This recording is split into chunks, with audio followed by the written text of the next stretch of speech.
Welcome back for part two of my conversation with Coach Tom Gilardi. If you haven't listened to part one, pause right now, go back, and then come meet us here. In part two, we're getting very practical. Tom is breaking down his best tips for keeping kids moving this summer by age group, from pre K all the way through high school. He shares the specific videos on his PhysEdZone channel that families should start with. And he talks about why co creating movement with kids is the secret ingredient that makes them actually want to come back for more. This is Schoolutions, the podcast that extends education beyond the classroom. A show that isn't just theory, but practical, try it tomorrow approaches for educators and caregivers to ensure every student finds their spark and receives the support they need to thrive. Welcome back, listeners, to part two of my conversation with the amazing Tom Gilardi. Tom, we started in part one where you were sharing nuances of, what makes being a PE teacher is in a school challenging, amazing, inspiring, all rolled into one basketball of goodness. We also talked a lot about the multifaceted role you play in a school system.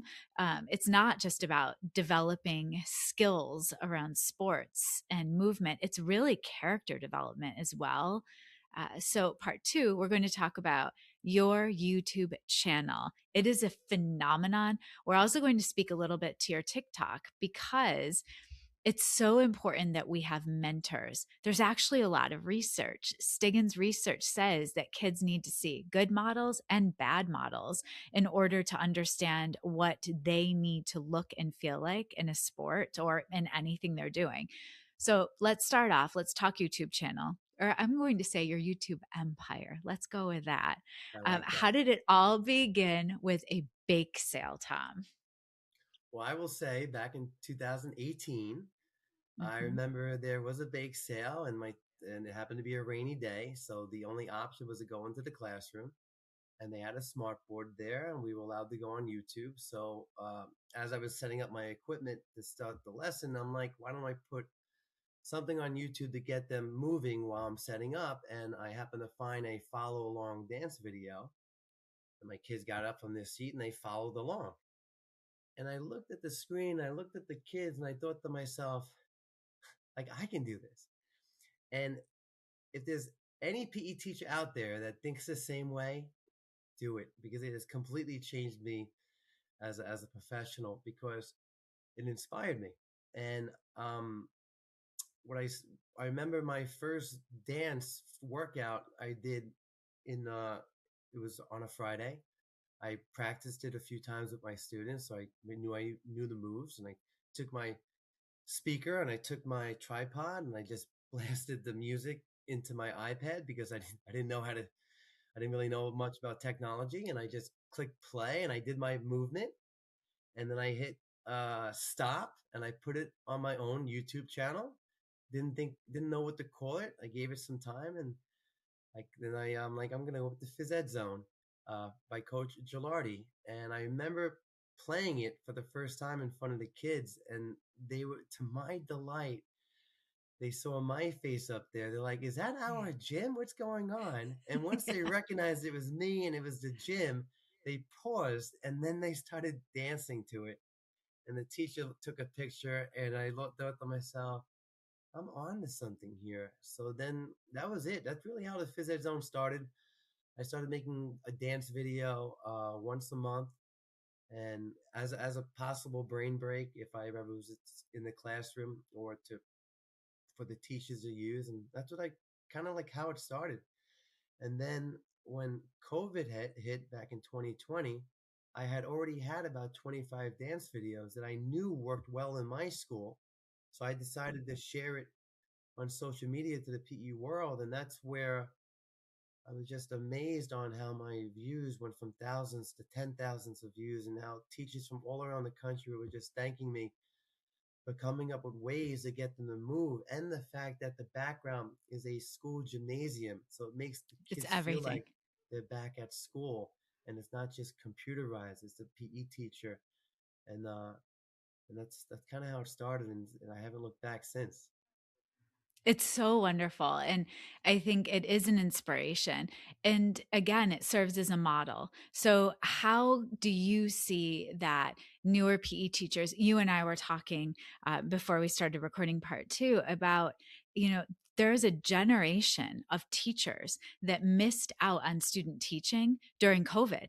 They just jumped right into the classroom because teachers were so desperately needed. How could people use your TikTok channel, your YouTube videos as mentor texts? This is my wife's a PE teacher, and she was struggling as well at that particular time. And we both had student teachers, and we realized we were mentoring them through the computer screen. We weren't in front of children during that time, and there's not a whole lot of learning going on there. And now they have this degree, and they're applying for a position, and they're getting into a class, and they're struggling. And the thing is, when they struggle, they're very quick sometimes to say, well, it's the students, it's the particular school I'm at, it's this, it's that. But in reality, it's their own ability that they're not even aware of, that they're not very, very good, unfortunately, because they haven't really been mentored correctly. And they're very quick to blame the kids. And then it becomes just learning and growing doesn't happen quick enough. So I decided to share videos. I use TikTok and Instagram as my platform to show basic tips and tricks to help future and possibly convince teachers to get into the profession on all the tips that I've learned throughout the way. And it could be something very simple as like, you have a whistle around your neck, that's fine. It's best to be plastic, because if it's a metal whistle and you're trying to do a jumping jack and that whistle Good luck. flicks into your face, you're going to chip your tooth. Yeah. Plastic's the way to go. Give it a try. And I remember my wife saying, what are you doing with this video? And I'm like, I'm just gonna keep doing it. And I just thought of any possible tip, as simple or as complex as it is. I'm just gonna share it, and whoever feels like it's helpful, so be it. Yeah. And I fortunate love it. enough for me, I was able to hit a lot of young teachers, and even people that have. I didn't expect this. I knew I was going to help the new teachers coming in, but there are a lot of confused juniors and seniors in high school that don't exactly know where they wanted to go in their profession. They like being around children, they like being active, but they didn't really have direction. And now they see Coach Gilardi with all this energy and showing basic tips and different ways to move with kids. I inspired them. I've gotten emails from students from high school that said, Coach Gilardi, I'm gonna go into physical education. I love your energy, and I think this is for me. And it just inspires me to continue to make videos and to continue to help. And so it's really been just a wonderful, wonderful thing. It has. Why is the idea of co-creation also vital for you? So you do a lot of the work with kids. Why is that important to you? To be creative and create new content is what you're referring to, Yeah. like stuff like Yeah. that. I think it kind of just happens. I think if you really care deeply about what you do and the fact that you're working with children, you're only going to get better as a professional. Hmm. When COVID happened in 2020, it was almost like a perfect storm professionally. I had already been teaching almost 15 years. And I'm not talking teaching the same thing every year. I've looked to grow and learn year after year. And when you do that, you do start to master areas of teaching. So, Right. classroom management, time management, questioning, how I'm going to start and end the class. I have mastered that. It doesn't matter how many kids are in the gym. And when you master certain areas of teaching, you're able to spend the rest of your time being creative. Like that creativity comes out of you because you have all this free time to share it. So that's one piece. Another piece is I only get to see my students once or twice a week if I'm lucky, which is disappointing, but I got to do what I got to do. And there's only so much I can teach within that constraint. But with social media and making content, it just, Yeah. I can make as many videos and I can go, I can show different variations of games that I would never get to in my own program, but I can share it. And then the best part of sharing it, it's like, okay, great. I now showed that. What's next? Now what? Now what? And now I'm creating this huge library of activities and tools, and it just helps me grow and learn, and it makes me where in any situation, you throw me into a cafeteria, you throw me into a hallway with 30 kids, I'm able to make it work because I had focused so early on in my career to grow and learn that I have this wonderful opportunity to be more creative, and I use social media as this platform to share it, and it's just been amazing. It is. It's a pollinator. And I want to offer families some ideas for summer of what is the top video that you would suggest that they start with? I would say if you're going on the PhysEdZone and Coach Gilardi's YouTube channel, I would look at the dance fitness workouts Okay. because all you have to do is hit play and the kids Got will it. follow along. And you say dance, and dance, people think, oh, I'm like, my kids aren't dancers. We don't dance right away. I do jumping jacks. I do running in place. I do arm circles, and then I'll incorporate a couple dance moves in between. But it's really more workout, and it's like an aerobic workout, and it's high energy, and it's a lot of fun. And once they've done one, you can't look back. I think I have No. close to 40 to 50 different workouts that they can share. I think my favorite one is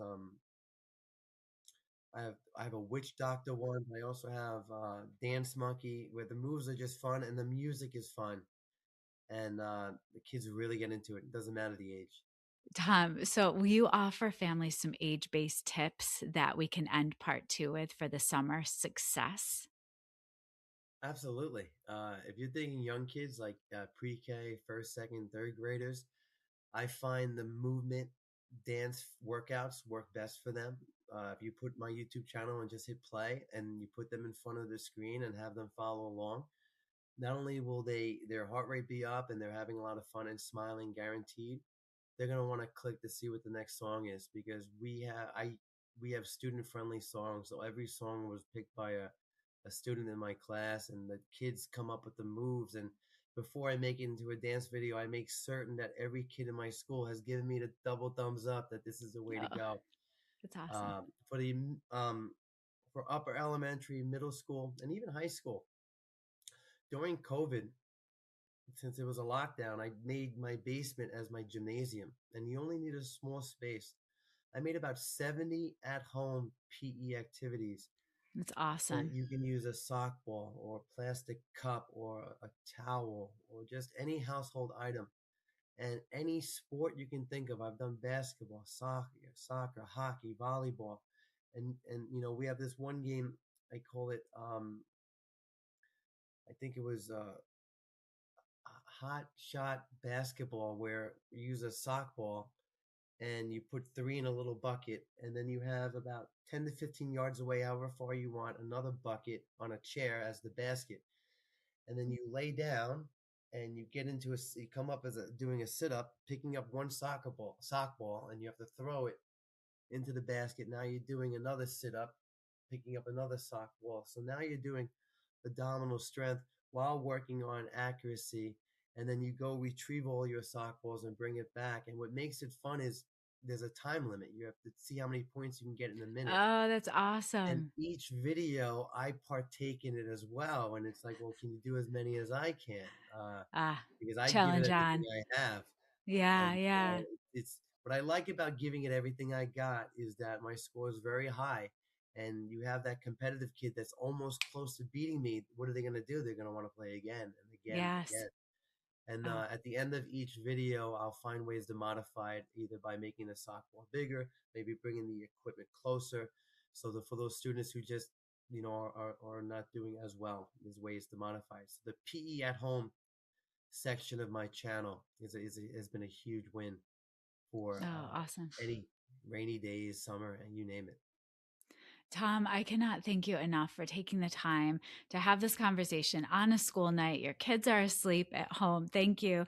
And just for your dedication to keeping kids moving in general. And again, I think that the profession of PE teachers, the work you do to bring joy into the school building is grossly underestimated. And so I am so glad that we were able to shine a light on your passion and what you bring to the table and to the school every day. So thank you. Well, I really appreciate that. And thank you. This has been a lot of fun. Yeah, absolutely. I will tuck links to all of your YouTube channel and all of the other pieces that you mentioned in the show notes so people will be able to get in touch with you directly. Take care. I hope this was helpful. Thank you. It was, of course, of course. Tom Gilardi started with a rainy day, a bake sale, a tripod, and an iPad. Today, he has nearly 15 million views and a library of content that teachers, families, and kids all over the world are using every single day. What I love most about Tom's story is that none of it was calculated. It came from genuine care for his students, for his craft, and for the idea that every child deserves a teacher who sees them, challenges them, and makes them feel like they belong in the room. I love his advice for us this summer. Put the phone down. Start the obstacle course without announcing it. Hit play on the witch doctor workout and just see what happens. Movement is joy, and joy, it turns out, is one of the best things you can give a child. I will make sure to tuck a link in the show notes for Tom's PhysEdZone channel. As he recommended, start with the dance fitness workouts. Put it on, step back, and watch what happens. And listeners, coming up on Schoolutions next week, we will learn why being good at math was never about being fast. It was always about being curious. We will stay in the summer mindset, but shift to a brand new subject. Wendy Ward Hoffer, author of All Minds on Mathematics, is joining me to make the case that summer is the most underused math classroom we have, and that the kitchen, the car, and the dinner table are truly all you need. This conversation is a practical, joyful summer playbook for any adult who wants to help a child grow as a mathematician without a single worksheet in sight. Schoolutions podcast is created, produced, and edited by me, Olivia Wall. Thank you to my older son, Benjamin, who created the music playing in the background. You can follow and listen to Schoolutions wherever you get your podcasts, or subscribe to never miss an episode and watch on YouTube. Thank you to my guest, Coach Tom Gilardi, for reminding us that you don't need a gym, a field, or a single piece of equipment to raise a child who loves to move. You just need a PE teacher willing to share everything he knows, and Tom Gilardi has been doing exactly that for millions of families around the world. Make sure to reach out to me at oliviawall.com to book a coaching session. I would love to be a thought partner to help you cultivate curious learners who advocate for what they believe in. Tune in every Monday and Friday for part 1 and part 2 of my guest conversations with the best evidence-based, classroom-ready strategies that you can apply right away to better the lives of the children in your care. Your 60-second bite-sized piece of learning from our conversation will be waiting for you on Wednesdays to share. Take care, and thank you for forever getting better with me. See you next week.